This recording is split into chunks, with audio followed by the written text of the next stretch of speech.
Hello, good afternoon, and good morning to those of you who are on the West Coast. It is with great pleasure to welcome you to Asian Women on Boards webinar, hosted by Serica Initiative with the support of EY Center for Board Matters.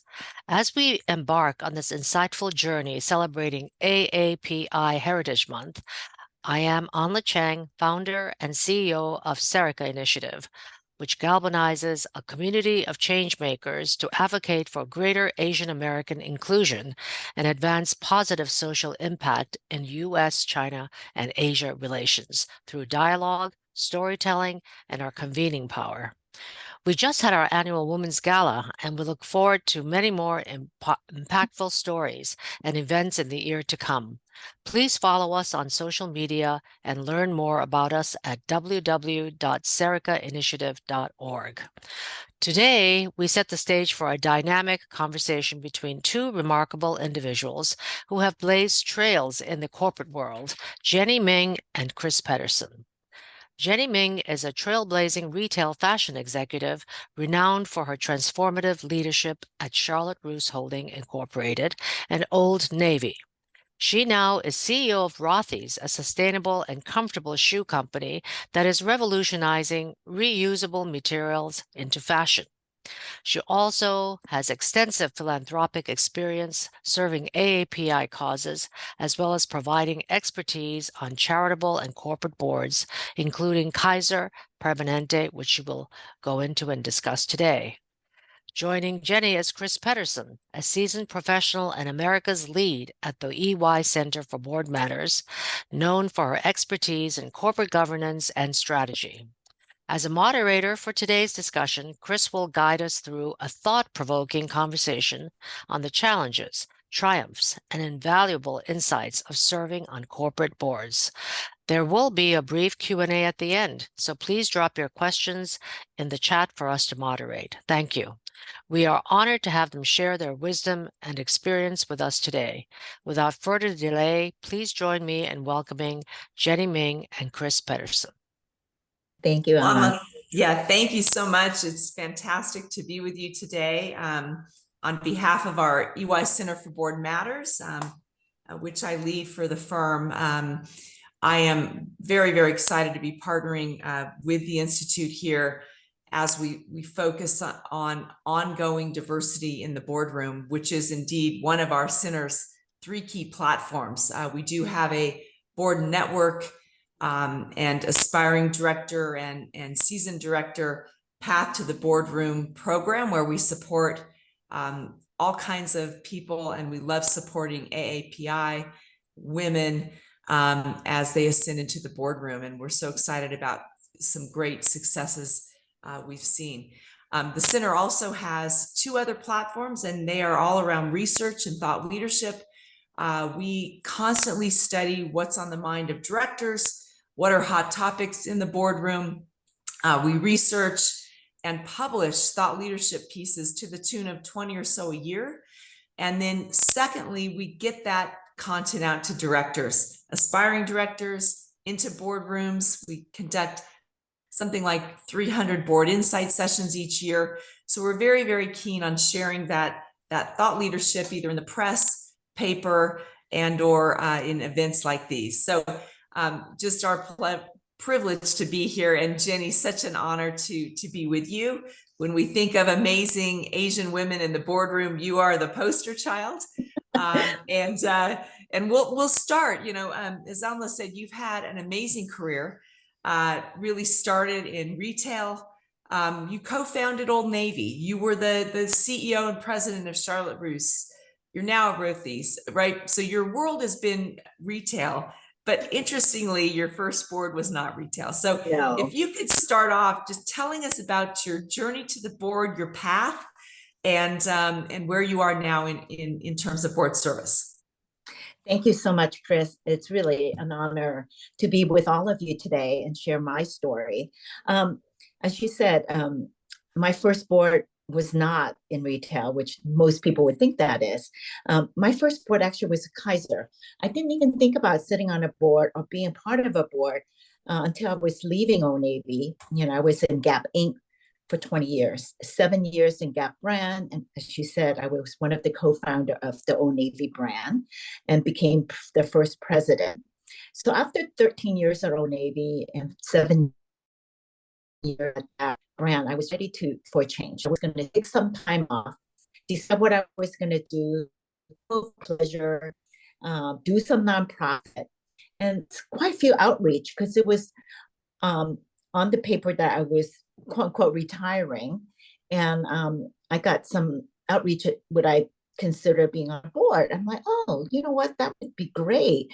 I could kind of stay in, but not really working full time. So I was definitely looking at boards. And of course, Kaiser was one that was pretty much on the bottom of my list. Because I know nothing about healthcare and really didn't even think about connecting. I had Lululemon was one of them, Whole Foods. I mean, many other ones that was much more retail oriented. But one thing I learned is really always be open minded. And I met the CEO, chairman and CEO of Kaiser, George Halverson, in Oakland, which is just across the bay. And he said, the first thing I sat down was like, why would you be interested in me sitting on your board? Because I know nothing about healthcare and hospital and health plan. And he said to me, he started laughing. He said, Jenny, we have a lot of those people that, in our organization. But we actually looking for someone that know a lot about consumer, a lot about our patient. And in the future, we want to influence them, educate them to make better decisions for themselves. And you in retail, you know a lot about consumer. You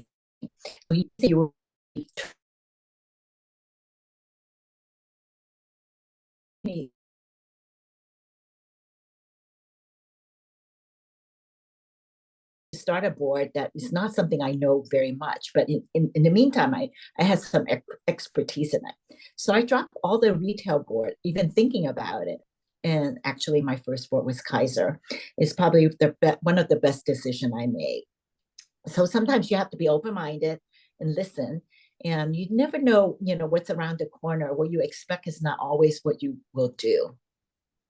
Yeah, it's interesting. And sometimes when you're sort of the outsider on the board, Jenny, you can raise kind of those dumb questions and, hey, I don't really understand. Can you clarify this? But this doesn't seem right to me.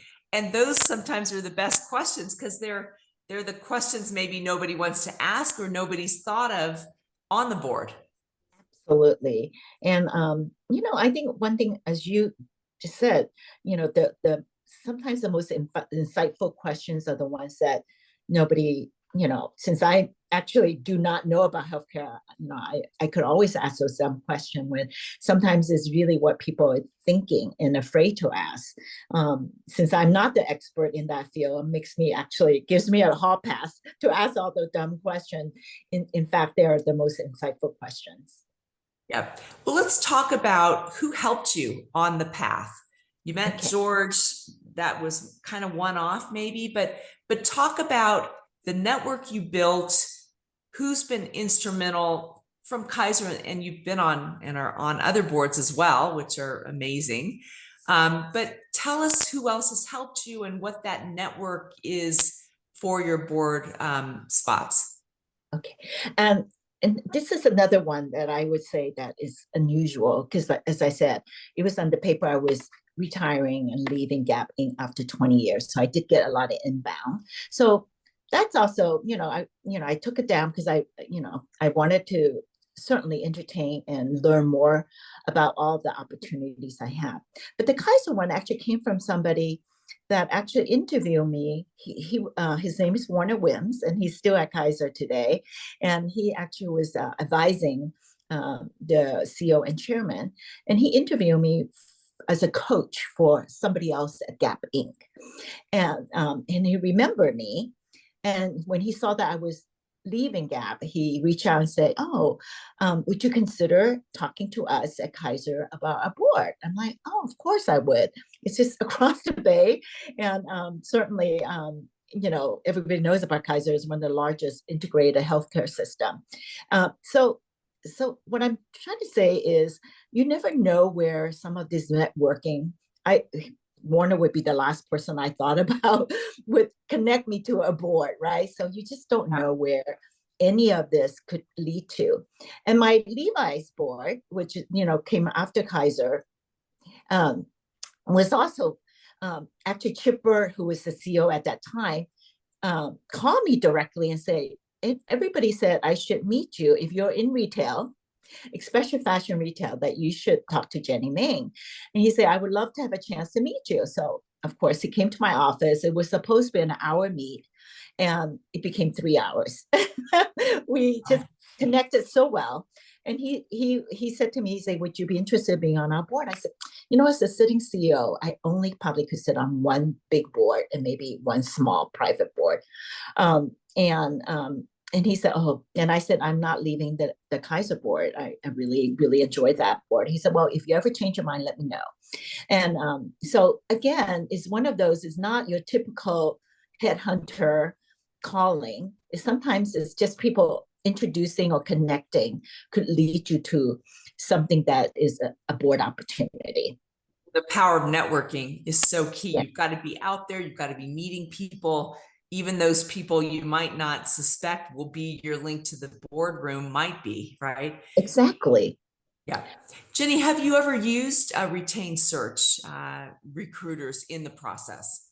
Yeah, I have not, but certainly I would say maybe my third or fourth one, the one from Parshmart and a firm boards, both I was on and off now, was from a search firm reaching out.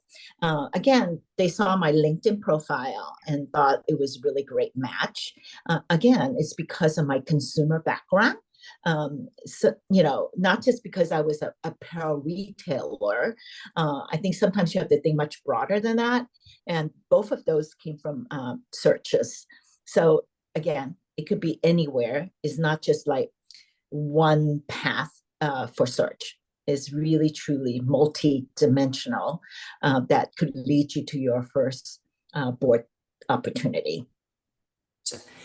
So we have, I think we have 100 women, AAPI women, primarily on the call. We are always focusing on how do we up the ante, up the amazing women in this community onto boards. What role has diversity played in your board efforts, your board search? Tell us about that. Yeah.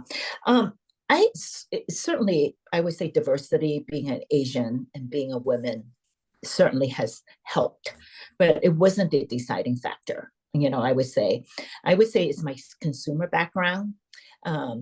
Really play a huge part. Of course, starting Old Navy, scaling it to $8 billion and a household name brand. Certainly, I would say is much more of the calling card, and that being an Asian and being a woman certainly helped, but I don't think it was the deciding factor.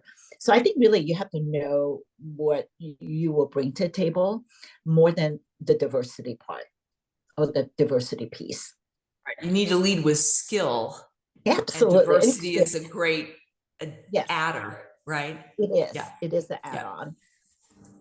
Yeah. We're seeing some D&I backlash. What are your thoughts there? And what do you think diverse women on boards brings to the board dialogue? Is it worth hitting back on the backlash? I have to say that the best boards I'm on are the most diverse boards. Yeah, and it's very noticeable differences. I would say Kaiser is one of them. Certainly Levi's. Not only diversity in ethnicity, gender, but really and also experience and skills. All of that matters on a board. So I would say diversity is beyond just skin deep, right? This is when you could see the kind of conversation you have, the richness of that conversation, the dynamic of the boardroom. Really, diversity really shines through.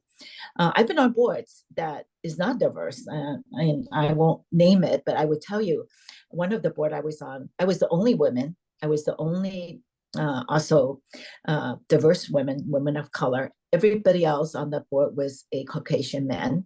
And I could tell you the conversation was very one-dimensional. It was always about financial or investment. We never gone beyond, what the business is all about, the consumer lens. So the diversity brings richness in the boardroom conversation that is very palatable. And this is why diversity is so important. Yeah, I think great points. And when you lead with skill, then you Yes. open up and there are a lot more diverse people that aren't just CEOs that are typically white male, or investors that are often white male, but you bring out, a whole bunch of other perspectives and backgrounds to help that board broaden out and the company succeed. So I'm glad you're talking about skills first, which is, I think, so important. We do have, amazing Asian women leaders linked in today. What's your advice for them as they set out on their boardroom journey? I would say the first thing is, as I said before, being open-minded. Every journey is different. The first thing I would probably say is really understanding why you want to be on a board, and what do you bring to a boardroom, and what kind of contribution would you make? But it's not just one way. I feel I learn as much as I contribute. So I would say, in fact, when I was running Old Navy as president, I actually got outreach to be on a board, but my head was so down and, do my day-to-day job. I never thought about, I said, of course I don't have time to join a board. But looking back, it's probably it certainly was a mistake. I should have lifted up my head and say, you know what, it's going to help me not even to understand the business world better and see different kinds of leadership or different industry. I didn't do that. So I really encourage every one of you out there is, that actually board brings so much more to your professional and personal life that you should consider anytime that you have that opportunity. That you should never think you're too busy for it. I think I could have benefited that reaching the broadness of what's out there and learn from that. It would bring even more experience to my existing, position as president of Old Navy. I didn't do that. So I did it when I was leaving Old Navy, and it's never too late to do that. But I would say really understanding that piece, and I think really helps, because that conversation you're going to have with a recruiter or the CEO or the chairman of the board, all of that really kind of come together when you're very clear why you want to be on a board and what you can contribute and what you would like to learn from them too. Yeah, and I'm with you. I think the skills you build around learning governance is such a great thing, regardless of what path of life you're in. And even starting with not-for-profit boards, right? I always suggest to aspiring Yes. directors, look at community boards that are interesting to you. Start there. Start on some advisory boards, maybe private boards, right? Grow that bio. Yeah, Absolutely. Your first board might not be your quote unquote ideal board, that because you talk to most people and they're like, I want to be on a public board. I'm like, yes, if the opportunity is there, but as you just said, don't turn down, a private board or a non-for-profit board, because you could learn so much from that. And Kaiser actually is a nonprofit. And I turned down public board to join Kaiser. So it wasn't really because, you know, uh, for me, the decision of what kind of board is less of the issue. Is for me is really the leadership. I made most of my board decision or joining a board is based on the CEO, the chairman, and other board member, the management team. So for me, it's always about the people and the leadership is my deciding factor.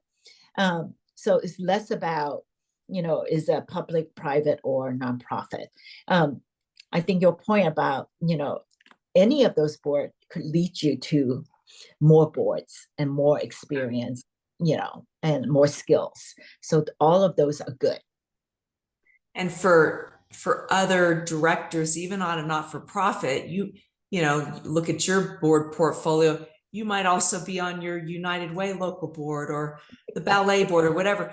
And aspiring directors will get to meet you, and you'll see them in action in a board setting. So just the exposure to other directors, I think, is a really good value for aspiring directors as well. Absolutely, because these other board director are connected to other boards that could take you eventually into the ideal board that you want to. So, and I have to say, I learned so much from all my fellow board members. Some of them are lifelong friends now. That could be mentor, mentee. I mean, literally, is part of that. I would say board opportunity in a world that I actually have really loved and enjoy. Has helped me grow professionally for sure. So don't turn down, like as you said, advisory, nonprofit. All those could lead to something really good. Jenny, give us an inside room. If I'm a recruiter or I'm Levi's CEO and chairman of the board, thinking of you for a new board role, give us your elevator pitch, your value proposition. What do you focus on? The reasons you should be on a board, your experience and strengths, the value. Give us that inside scoop of you doing your elevator pitch. I usually start with, I really consider myself as a student of a consumer. I've been in the consumer sector my entire career, as you just said, in retail. And instead of just narrow myself to retail, I start with something much broader than that, really, because so many industry touches consumer. But I start with not like, oh, I'm the expert in consumer, because consumer is ever changing. Right when you think you know is when you actually don't know. So I consider myself a student. So I think that ever continuous learning as a board, a board of director is really important. So I always start with, I'm really a student of consumer, the ever-changing consumer. Then, of course, I bring in, that I started a business really from scratch. I was employee number one at Old Navy, and grew it from 11 people, in this, to 600 people in headquarters, to 100,000 in the field. It is, so I scale a business from a startup to something much bigger, and kind of led it every which way. So I start with, really what is my core contribution is. Then I go into my experience, like what people really value, which really is about starting a business, scaling the business, and ran a profitable business. So that's kind of my elevator pitch.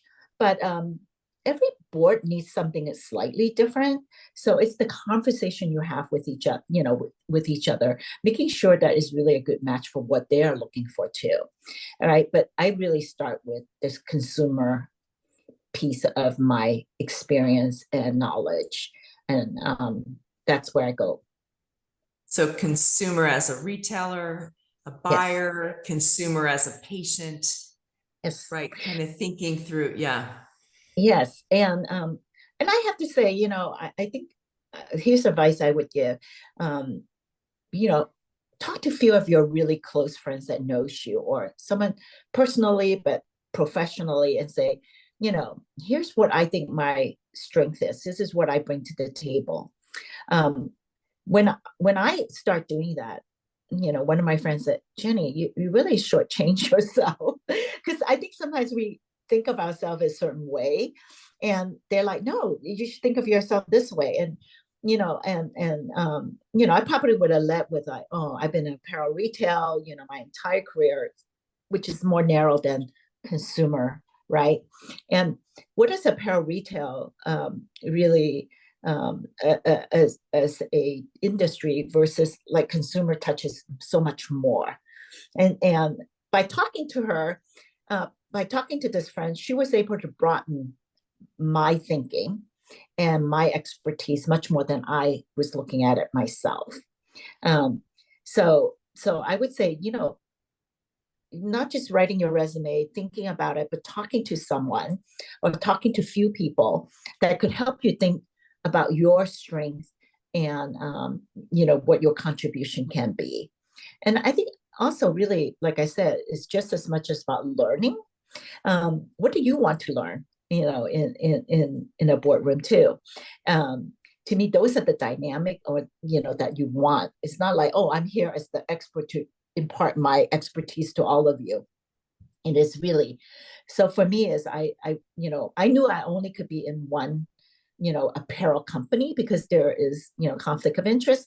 So I knew I wanted a global brand that touches many countries. I want a brand that is a multi-channel because that is the direction of it versus I came from specialty, which is much more narrow channel.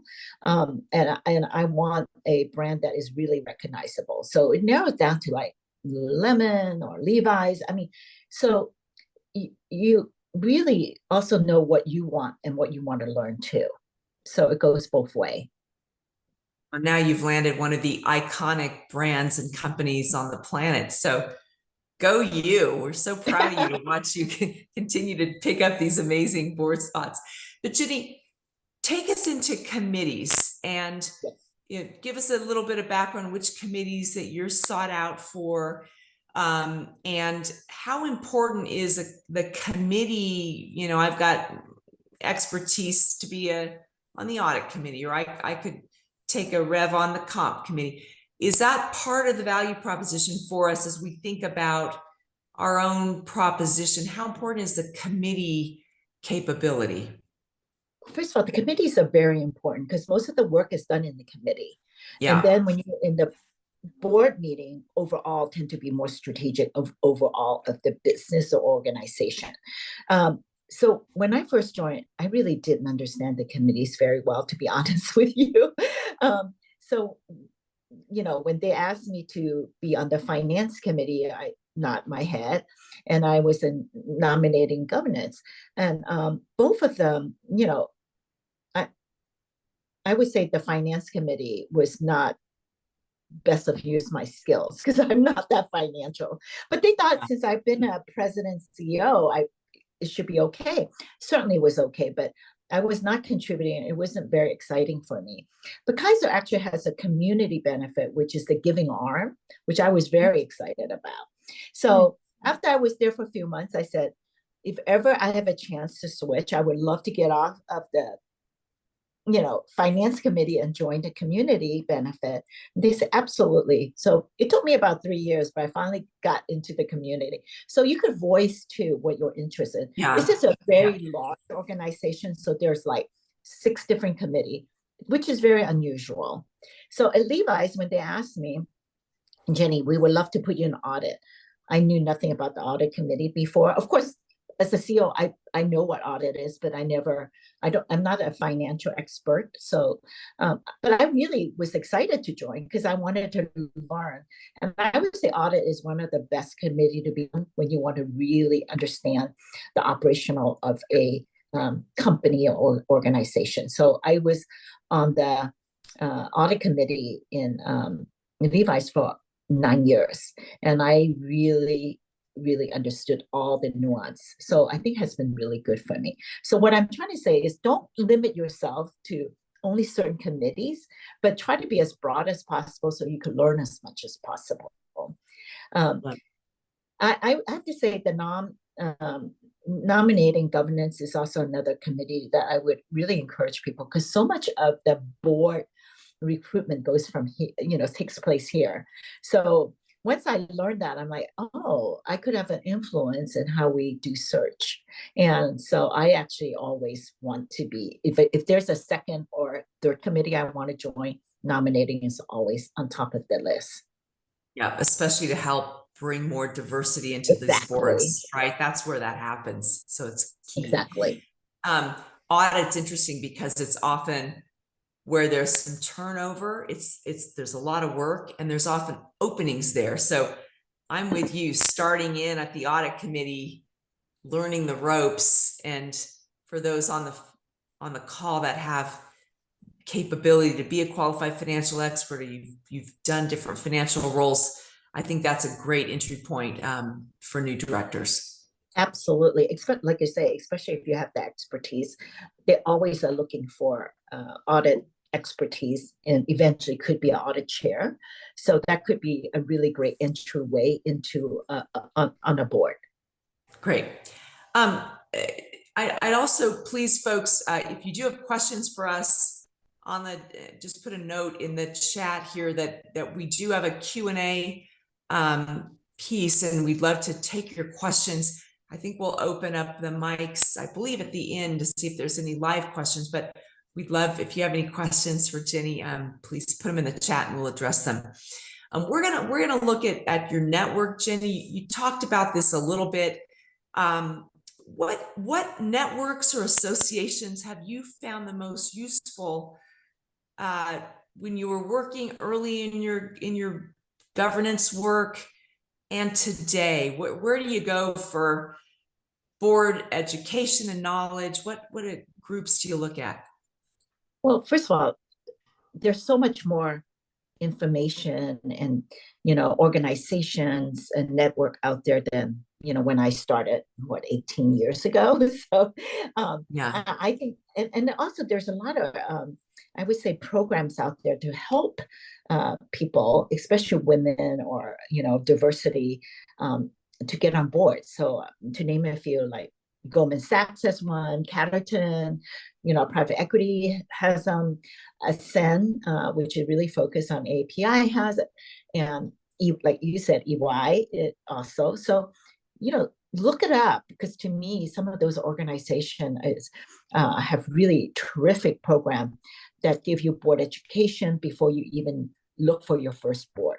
So, and as for me, I am really in touch with NACD, and always, to me, more than ever, board education, because there's just so much going on, from cybersecurity, supply chain, all of that. You really have to stay relevant. And sometimes, when I wasn't working full time like I do now as a CEO of Rothi, I really read a lot, talk to a lot of people, because I want to stay as relevant as possible. You can't sit on a board and say, well, 10 years ago, I blah, blah, blah. That is so, it needs to be 10 days ago. What were you doing? Exactly. Right? So I literally, a very big habit of mine is getting up in the morning, getting a cup of my coffee and start reading or start having conversation.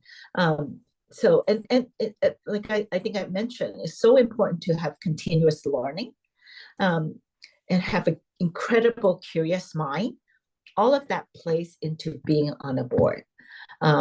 Your expertise might get you in the boardroom, or your experience, but it might not keep you there if you think that's all you need to do. Yeah.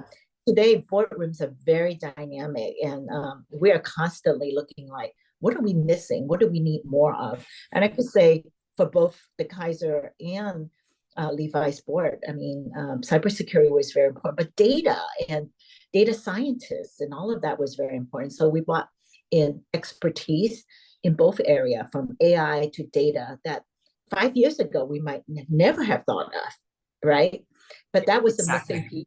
Exactly. So both board bought in, I would say, the last 2-3 year expertise on our boardroom, because of this sector, was so important.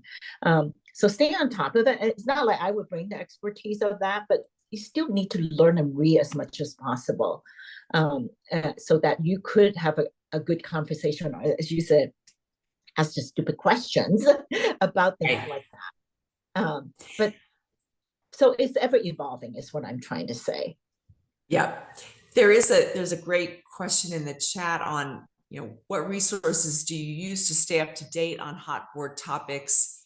I'll let you answer that. You've answered it a little bit already, and then I'm going to talk about the Center for Board Matters and the priorities we're seeing on the board radar, because I'm going to ask you to respond to that. So it's a perfect question to set that up, but let's have you start. What resources are you using to stay up to date on hot board topics like tech that you just mentioned? Yeah. Well, first of all, one of the I read, like I say constantly, but the first thing I read every morning is the CEO Daily from Fortune. It's just because it's very simple reading. It's a hot topic for CEOs, and Yeah. it's just more sound bites, and then you could go deeper, whatever you're interested in. I read Strategy and Business. I read McKinsey Insight when you want to go deep into a subject. These are just some of it, but uh, that you all also put out a lot of board information that I'm also in taps with. And like you say, sometimes you want to read different points of view about the same subject um, and have some idea. Literally, I have a huge list of blogs that I read every day. And if I don't, or if I know that there is a hot subject, I usually then delve deeper into it. And also, reach out to people that are experts and have a conversation. And more people are willing to do that than ever before. Even like, for instance, joining Rothy, I'm really focused on sustainability material. So I've reached out to people about what is the next evolution of material beside, plastic water bottle. So you have to be curious. You have to reach out. It's not just like it's just sitting in your inbox. I really encourage everybody to be proactive in their learning. Well, thank you for. Oh, one more thing, I was just saying sure. that when you're having that interview, having that conversation, how you are on top of these matters really makes a big difference. Yeah. And it comes across when people are very proactive in learning. Exactly. Those directors that are bringing new content and ideas, they're fresh. It Exactly. separates the really great directors from the not so great directors. So I love that idea. As an ongoing student of learning, thank you for talking about EY Center for Board Matters and the materials and thought leadership we publish.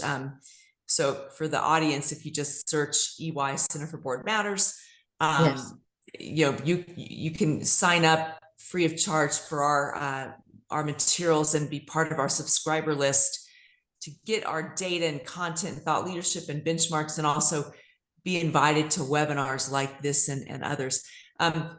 Each year we do publish a list of the top priorities for the year, and the top 5, I'm just going to rattle them off because I'd love you to tell us which ones you're seeing the most discussion going on right now. So the first priority has been, how do you govern amidst economic uncertainty, right? Labor shortages, fuel prices, inflation, interest rates. So boards really have to navigate those topics for their companies. Second, on the heels of that is capital strategy, capital allocation. How do you do that when cash is no longer free, things are expensive? How do you allocate and think about capital strategy and budgeting? Second priority. Third, cyber and data privacy, right? The ongoing breaches. We know this is a hot topic for boards. It's the number one risk for boards. They're always worried about, and they have roles in the cyber breach arena when that happens to govern around those topics, and also data privacy. Innovation and technology right along with that. You have more innovation in tech, you have more cyber challenges, but also how does the board govern emerging tech, generative AI, ChatGPT, AI, these things that have a transformational opportunity to change the company and also introduce a lot more risk. And the fifth priority was enabling a people-centric workforce strategy. And again, this topic has gotten hotter ever since the pandemic, when all of a sudden the talent agenda is now in the boardroom, which is a good thing. So Jenny, on those 5, which are the ones that you're seeing boardrooms really spend some time on now? Well, first of all, you hit on all of them are actually Good ones, yeah. conversation with, yes, they are really, really spot on. And I would say all of them is conversation we've been having. Yeah. And everybody, each board looks at it slightly different depending on, the organization, the company, the industry. I would start with, let's say, innovation tech is probably one of the hottest topic right now, like Obvious you ones, said. yeah.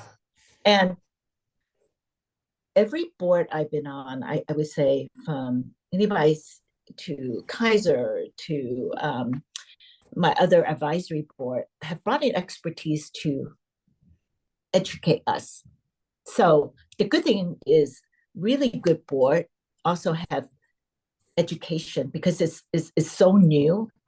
Good thing we have some expertise on the board, but even then, when it's something so new and is so pervasive right now, they brought in an expert to at least get us started to understand what it is. Um, I think those are the really, really good board is always looking at board education too. So I would say that is probably one of the, and also helping us understand where we're using it in the organization, where we're testing it, and what are the results that we're looking at, how we're thinking about moving forward. And those are, so you want to understand and be in a conversation and have a point of view, but also when you don't, it's okay too. And just say, you know what, I'm still really learning about it. I'm really glad that we're doing this. And here's what I've been hearing. So it's really truly a conversation. So I would say that is one really big. Of course, um, absolutely with the geopolitical uncertainty, with election coming on, what is the risk? How should we think about, our business going forward? And as you said, capital allocation is huge. That's a big part of our job as being on the board. Exactly. Yeah. And of course, management always comes with a point of view, but it's our job to also poke holes through it. Did we think about this, or is really is this short-sighted, or is that a long view? And it is our job to really help think through and making sure that we're making the right decisions, right? So really understanding that, I find that being on other board has helped me have a broader picture. So it's not like I'm just sitting on one board. Here's my point of view on it. Yeah. So being on different board gives you even a broader point of view, and I would say that it is probably on the top three. It's not like and how do you move forward in a conservative way, but also understand the upside of it, right? People centric, people are so, especially as you used to say, after the pandemic, with remote working, and how do you bring people back into office? How do you, we all know, the connection have with the company or the organization when you're remote is not the same, or learning is not the same, or the connection that you have, the synergy you have is missing, on a Zoom call versus in person. So that has been an ongoing conversation, I would say the last 2-3 years. And more is people want to bring people back into the office because they feel there's something missing. But a lot of, as you know, and is, the team is enjoying the flexibility of working from home. So how do you really navigate that? So I would say that's on top of the list, ongoing list that I probably wouldn't stop. And you're hearing, big company like Walmart just announced that they are closing some of their remote offices and moving people back into Bentonville, and I mean to Nike, so you're not talking small company, you're talking huge company and making these big decisions, right? So it is definitely moving back into the office with a lot more connection and synergy for the team. And those are big policies that the board does weigh in on. The board needs to, right? Yeah. Because on the other side of it, a lot of people, like, I'm sure you're also hearing from the Googles and Apples and, the tech world, people are like, well, if you make me come into office, I'm going to quit. Exactly. There is that side of it, but you know what? I think we all feel that, what is the right balance? You want some flexibility, but how do you still have that synergy and the team dynamic when you're together? Yes, the board weighs in on it, something that we ask very often. How is that going? And then, of course, like as you said, cybersecurity. That's been Yeah, that's a key one for a while. very, Yeah. and um, and I have to say, either you bring some expertise or you hire expertise to consult. So on a board, you might not have that expertise, but you can always bring in expertise too. So well, let's talk about the expertise, because there's 2 questions in the chat that are right on that topic. We talked about emerging tech, cyber, data privacy. Do you need to bring in a digital director, someone that has those skill sets? And then similarly, we talked about the people topic. Should we see more CHROs and people with people knowledge taking director seats? What's your opinion on, bringing in specific skills to hit these priorities? um, again, it really depends on the organization, a company that's large enough. When you have a large organization like the Kaiser or Levi's, you could bring in those expertise because the board is about 10 to 14 people. But when you're in Yeah. a small private company, it might be 5 or 6 people. You might not be able to afford all of those expertise. So then you might, I would say, the whole innovation in tech is pretty important across the board, and I would say most of them are bringing in expertise. On people, CHRO, I would say it has to be broader than just that, even though you would think people is such an important topic.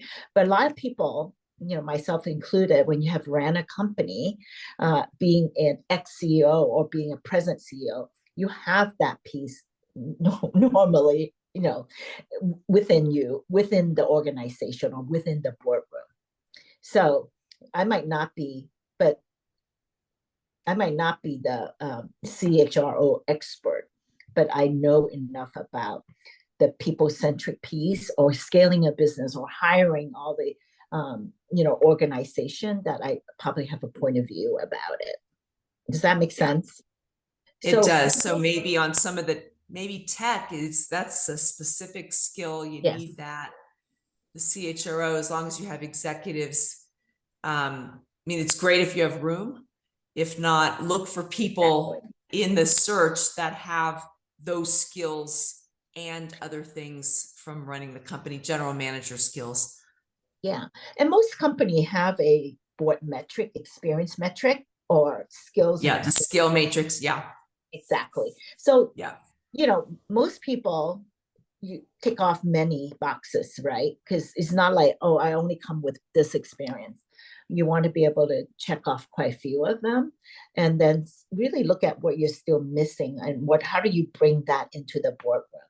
So, I mean, we're always reviewing it. So it's not something you do once and you put it away, something you keep bringing it back out and say, is this still relevant? What are we missing? What can good boards does that. These are good governance, as you said. And we also update them, even yourself, like, what, even though I was a supply chain, experienced expert, but it's been quite a few years since there's so much more update. Is that still relevant of my own experience? So yeah.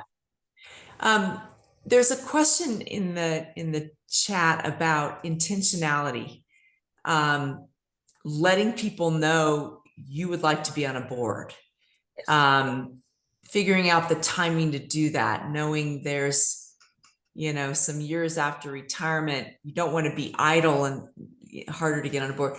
But when should women start letting people know they're ready for board service or interested? What's your advice there? But first of all, that's a really, really great question.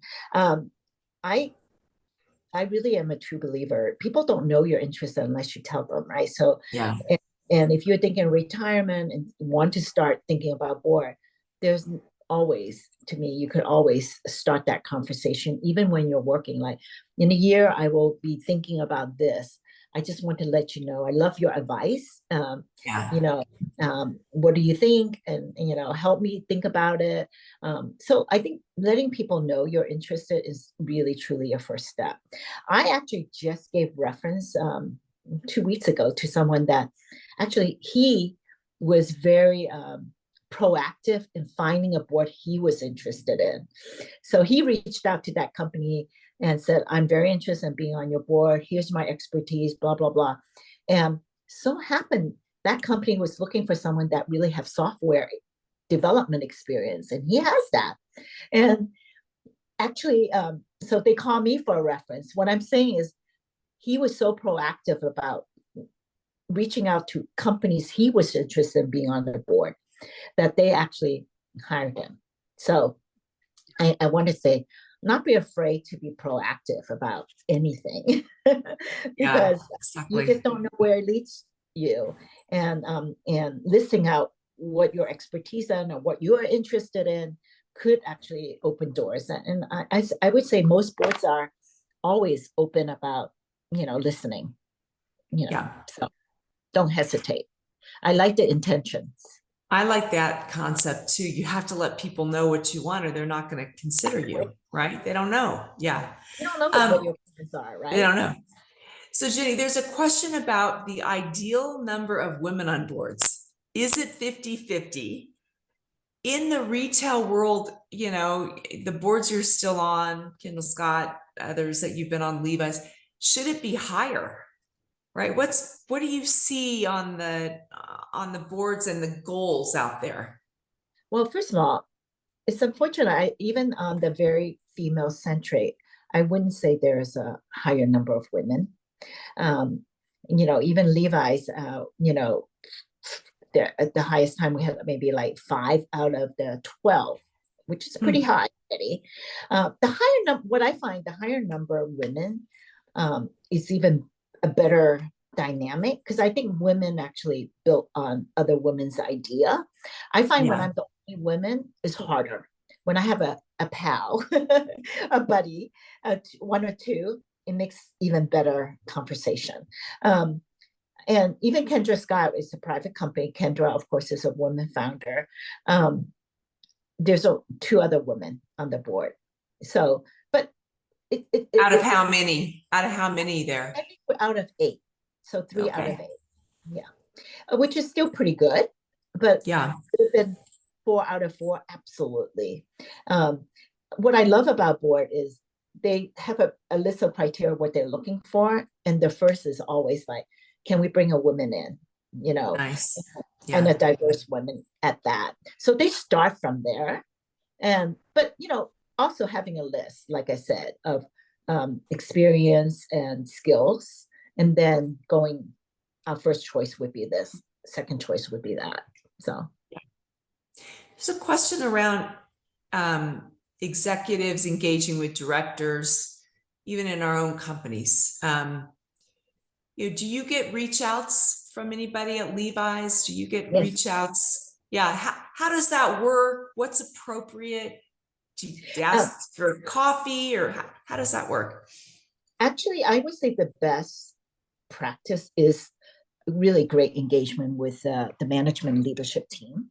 Is because um, not just a presentation during a board, you know, board meeting, right? Of course, that's a given already, but I'm talking about really engagement.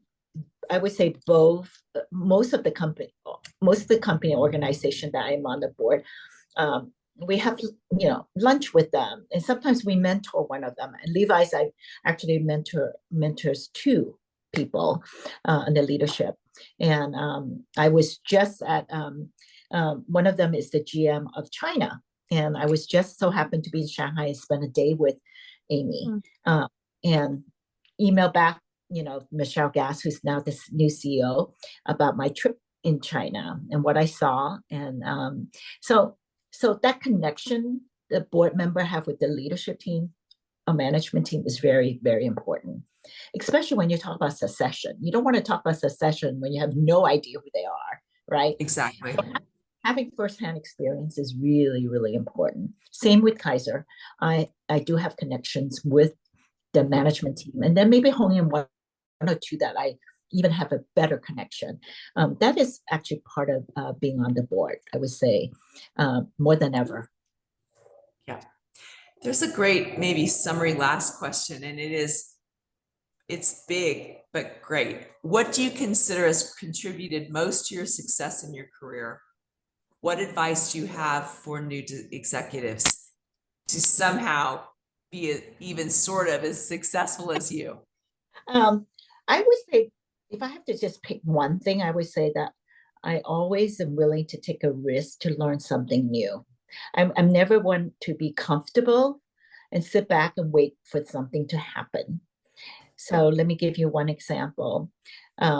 When I was asked to start Old Navy, I was in Gap brand, and there's was just kind of the universe, right? And then there's Banana, and we're starting something new. I never thought a second that I wouldn't want it. In fact, I like, wow, what a great, incredible opportunity to start something new. Um, I would say 80 to 90% of people thought I was taking an incredible risk. Like, why would I leave such a well-known brand to start something new? And most startup fails, right? I figure if it didn't work out, I'm sure Gap Inc. would find me another job. It's not like so.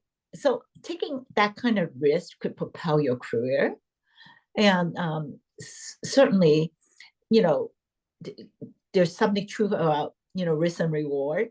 So when I started Old Navy, it took me from being a expert in merchandising to be a general manager, to other functions.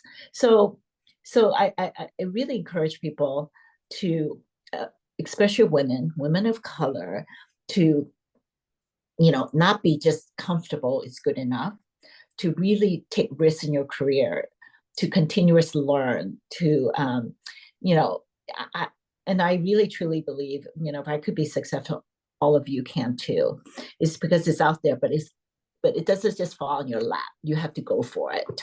And it propelled me to be on boards. Like, instead of like just my first sport doing a retail, easy one that I know really, really well, I did something that is actually very unusual in healthcare.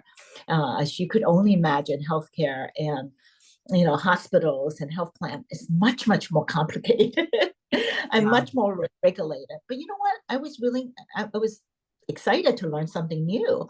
And so versus falling to something that I know I'm good at, that I know very, very well. I think that has been really, truly what I think helped me succeed professionally and personally too. Fantastic. And the last question I have for you, and then we'll hand it back to Anna to close us up. Now that you're a prominent sitting director, what do you wish you would have known? Would you have done anything differently as you were starting into the boardroom? That's another great question. I probably wouldn't have done anything differently because, like I said, I really did take the risk and not just, fall into, what's expected. The only thing I did say, and is really, I wish I started earlier. Like, Okay. no matter how busy I was running Old Navy at that time, I think I could really truly benefit being on a board. I think I could have grown more and learned more. So I think, don't wait until I, quote unquote, I have time. Right. And I wish you should always make time to learn and contribute. Probably would be the number one thing I would have done differently, especially when you have opportunity. Especially if people come knocking on your door, and I literally did turn it down. So, which now I wish I didn't. Yeah, great. Well, thank you, Jay. This has been such an amazing conversation. Thank you, audience. Hopefully, you saw that we got, I think, all the questions answered. And Anla, over to you. Thank you, Chris. What a really mind-blowing experience, especially because we already had a prep session and I thought, oh, I'm hearing the same thing again. But I learned so many new things today. And a quick summary in 10 seconds, be open-minded, listen, always, always be curious. There's continuous learning, take risks. Opportunities just don't fall from the sky. They don't fall on your lap. Go for it. Propel yourself and continuous learning and take risks. These are the messages that I took away again. It was excellent. I just want to end by saying that there are enough statistics and research done by really many, many leading firms, such as well, schools as well, London School of Economics, Credit Suisse, Goldman Sachs, McKinsey. And I would just want to leave you with two things. McKinsey says that companies that have in the top quartile were 25% more likely to deliver a larger profit, more profitability by having women on boards than companies in the bottom quartile. Same thing, London School of Economics say that with women on boards, you have higher return on equity, higher valuations, lower likelihood of shareholder dissent, stronger boardroom relationships, and collaboration. And there's evidence over and over again by research done by Credit Suisse, Goldman Sachs, and even the IMF. Go women. We know that we do it better. So thank you so Absolutely. much, both of you. Jenny, Chris, you were a fantastic moderator. Jenny, you Mm. always amaze me. And good luck to both of you. And I know that you've inspired all of us who listen to this. And we're going to put it on social media, which have many more legs. And we hope that we have helped many, many women to really take risks, take a chance to get on boards and help corporate profitability and help our community. So thank you so much again. Take care. Fantastic. Talk to you soon till our Thank you next all. Serica event. Okay, goodbye. Thank you. Yeah. Bye-bye. Bye.